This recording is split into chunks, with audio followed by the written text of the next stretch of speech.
तो आज हम सब बात करेंगे बीएड थर्ड सेमेस्टर में सेलेक्ट किए जाने वाले सब्जेक्ट्स के बारे में। अगर आपने ग्रेजुएशन बीए से किया है या आर्ट साइड से किया है तो बीएड थर्ड सेमेस्टर में आपको 2 सब्जेक्ट सेलेक्ट करने होते हैं जिसके बेस पर आपकी टीचिंग डिसाइड की जाती है। ये आर्ट साइड के स्टूडेंट्स के लिए एक लैंग्वेज के सब्जेक्ट होते हैं।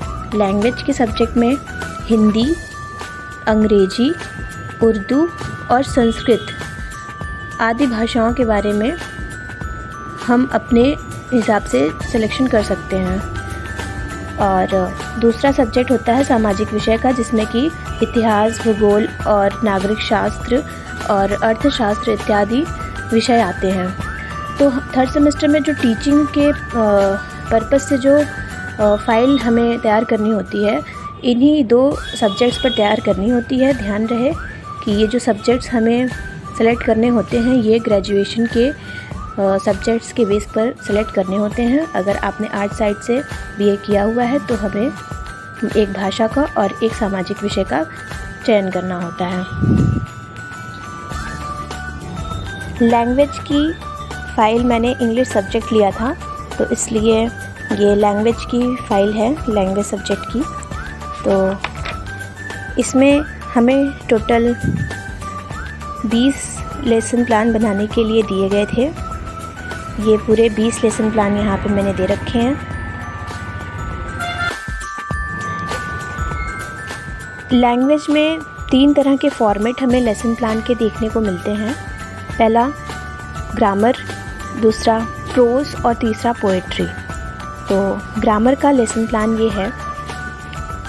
ग्रामर के लेसन प्लान में सबसे पहला स्टेप है आप लेसन प्लान का नंबर डालेंगे, फिर स्कूल नेम में आप वो नाम डालेंगे जिस स्कूल में आपकी टीचिंग हुई है, टीचिंग ट्रेनिंग जिस स्कूल में हुई है।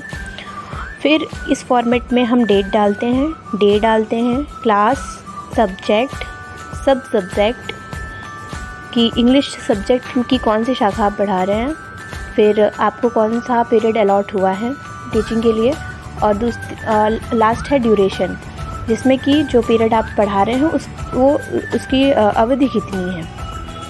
इसके बाद जो टॉपिक आप पढ़ा रहे हैं हम उसका नाम लिखते हैं। जैसे हम टॉपिक पढ़ा रहे हैं तो टॉपिक का नाम नाउन लिखेंगे। अब इसके एक टॉपिक का नाम लिखने के बाद हम जनरल एम लिखते हैं।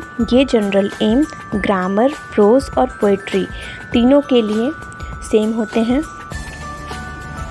अब जनरल एम लिखने के बाद हम स्पेसिफिक एम लिखते हैं। जनरल एम के बाद हमारे पास आते हैं स्पेसिफिक एम।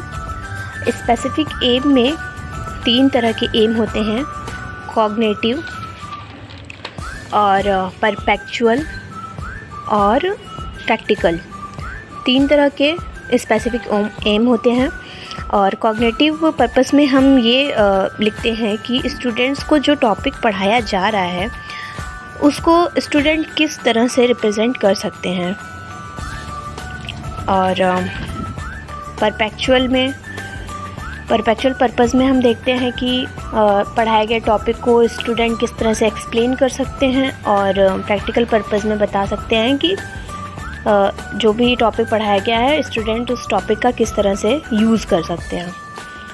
इस तरह से हमारे स्पेसिफिक एम कंप्लीट होते हैं। और स्पेसिफिक एम के बाद हम मटेरियल एड पर आते हैं। ये मटेरियल एड होते हैं जैसे चार्ट पेपर, चॉक, डस्टर, ये सब होते हैं। बट स्पेसिफिकली जो चार्ट पेपर होता है वो हमारे टॉपिक से related flow chart means category of noun और types of noun with examples, ये सब शो करने के लिए जो हम मटेरियल यूज़ करते हैं उसको हम यहाँ पे मटेरियल एड में रखते हैं। मटेरियल एड के बाद हम प्रीवियस नॉलेज पे आते हैं, जो कि एक जनरल नॉलेज शो करता है टॉपिक के बारे में जो कि स्टूडेंट्स रखते हैं। और प्रीवियस नॉलेज के बाद इंट्रोडक्टरी क्वेश्चन में हम टॉपिक पढ़ाने से पहले बच्चों से कुछ जो क्वेश्चंस पुटअप करते हैं वो सारे क्वेश्चंस हम यहाँ पे इंट्रोडक्टरी क्वेश्चन में रखते हैं। इसके बाद हमारा आता है ऑब्जेक्टिव स्टेटमेंट। ऑब्जेक्टिव स्टेटमेंट में हम जो स्टेटमेंट टॉपिक से रिलेटेड है उसे लिखते हैं। फिर हम आते हैं प्रेजेंटेशन पर। प्रेजेंटेशन में हम एक टॉपिक को किस किस तरह से पढ़ाने के लिए हम क्या क्या स्टेप यूज़ करते हैं, प्रेजेंटेशन पॉइंट में हम ये सारे मेंशन करते हैं। जैसे कि पहले हम डेवलपमेंटल क्वेश्चन पूछते हैं टॉपिक से रिलेटेड, जैसे what do you know about noun. तो अगर कुछ बच्चे जानते होंगे तो वो उसके बारे में बताएंगे, और मैक्सिमम नहीं जानते होंगे तो वो साइलेंट पोजीशन में रहेंगे। फिर हम दूसरा अगेन एक क्वेश्चन पूछेंगे, do you explain noun with some examples. इसके बारे में भी अगर स्टूडेंट्स जानते होंगे तो बताएंगे, अदरवाइज़ वो साइलेंट रहेंगे। देन डेवलपमेंटल क्वेश्चन के बाद हम एक्सप्लेनेशन देंगे टॉपिक से related, like noun is the name of a person, place और थिंग्स। एंड देन हम कुछ एग्जांपल्स अलग अलग फील्ड से रिलेटेड यहाँ पे पुटअप करेंगे, और ये एग्जांपल्स हम यहाँ पे ब्लैक बोर्ड पे लिखेंगे जिस तरह से मैंने यहाँ लिख रखे हैं। फिर ये टॉपिक पढ़ाने के बाद हम एक कॉम्प्रिहेंसिव क्वेश्चन पुटअप करेंगे स्टूडेंट से, जैसे जो मैंने डेफिनेशन बताई है वो सारे बच्चों से पूछेंगे और फिर एग्जांपल्स पूछेंगे। तो एक्सप्लेनेशन पॉइंट में हम चीज़ें लिमिटेड रखेंगे। हालांकि हम इससे ज़्यादा भी यहाँ पे जो पढ़ाना चाहें वो इन्फॉर्मेटिव चीज़ें बच्चों को दे सकते हैं, लेकिन जो मेन पॉइंट है लाइक डेफिनेशन और एग्जांपल, सिर्फ उतनी चीज़ें ही हम यहाँ एक्सप्लेनेशन पॉइंट में मेंशन करेंगे। के पॉइंट में हम 3 टीचिंग पॉइंट ऐड करते हैं। इट मीन्स कि एक lesson plan total 3 teaching point से मिलकर बना होना चाहिए, जिसमें कि यहाँ पहला टीचिंग पॉइंट है हमारा नाउन एंड इंट्रोडक्शन। दूसरा टीचिंग पॉइंट है हमारा टाइप्स ऑफ नाउन से रिलेटेड। तो टाइप्स ऑफ नाउन से रिलेटेड टीचिंग पॉइंट में सबसे पहले हम एक डेवलपमेंटल क्वेश्चन पुटअप करेंगे स्टूडेंट से, that what are the types of noun. Again students are silent and then in explanation point हम सारे टाइप्स को मेंशन करेंगे। ये टाइप्स यहाँ पर हम ब्लैक बोर्ड वाले कॉलम में लिखेंगे, और फिर उन बच्चों को स्टेप वाइज हम सारे नाउन के नाम बताएंगे, और देन हम एक नाउन से एक्सप्लेन करना शुरू करेंगे। जैसे कि मैंने यहाँ प्रॉपर नाउन से एक्सप्लेन करना शुरू किया है। फिर डेफिनेशन प्लस एग्जांपल के बाद हम फिर एक कॉम्प्रिहेंसिव क्वेश्चन पुटअप करेंगे, जिसमें कि सारे स्टूडेंट्स आंसर देंगे। और जब एक्सप्लेनेशन चलता रहता है तो सारे बच्चे साइलेंटली आपकी वर्ड्स को सुनेंगे। फिर कुछ क्रिएटिविटी के लिए हम यहाँ पे चार्ट पेपर वगैरह यूज़ करके इसमें कुछ एग्जांपल्स और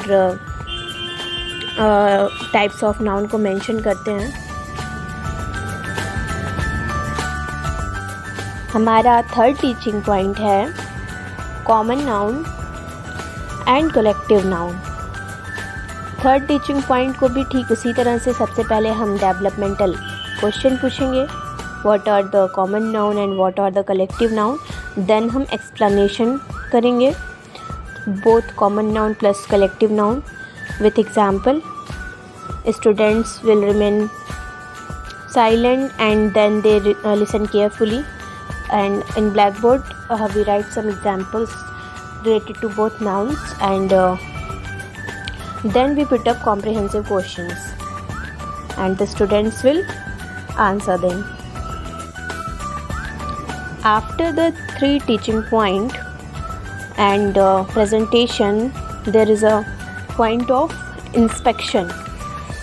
Inspection में during teaching activity the student teacher will supervise the students work, and after inspection हम recapitulatory questions put up करेंगे। तब हमने जो भी teaching point में पढ़ाया उसको हम आगे एक लास्ट स्टूडेंट एक क्वेश्चन के फॉर्मेट में क्वेश्चन पुट अप करेंगे, एंड देन हम स्टूडेंट्स को होमवर्क देंगे। तो इस तरह से हम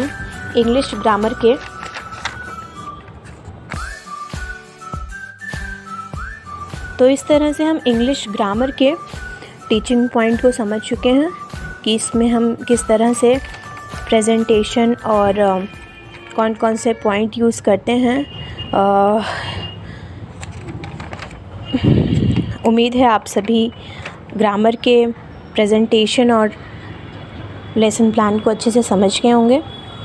अब मिलते हैं दूसरे वीडियो में, तब तक just wait and watch. Thank you.